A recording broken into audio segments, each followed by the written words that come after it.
Good morning, Calbayog! Ha? So, andito kami ngayon sa Gaisano, sa Calbayog City dahil magbe-breakfast muna kami bago kami pumunta Gaisano. sa aming destinasyon.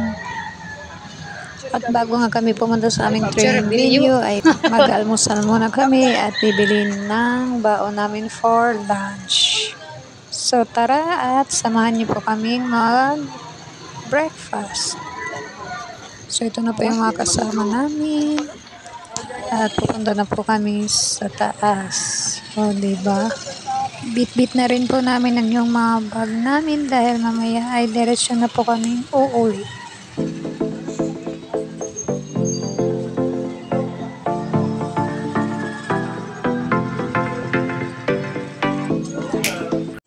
Biyahe na nga kami papuntang Santa Margarita, from Calbayog to Santa Margarita. At ito nga ay sakay kami ng motor with sidecar.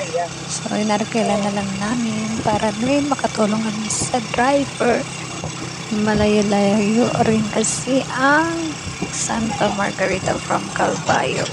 So, kailangan talagang mag-ride ng bicycle or motorcycle kasi naghahabol po kasi kami ng oras. Baka kasi kami malate.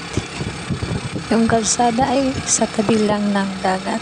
Mapapansin niyo po, marami silang mga beaches or mga resort dito. Sayang nga lang at napunta kami dito para sa training at hindi para magbakasyon. O diba? Sarap sana magstay pero bukas ay Monday na naman at kailangan naman pumasok sa school.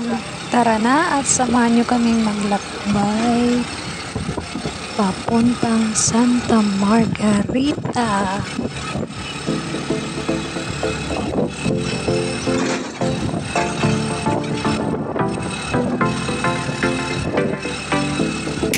Rhythm is a dancer. That's a rumor on the block. But you can make me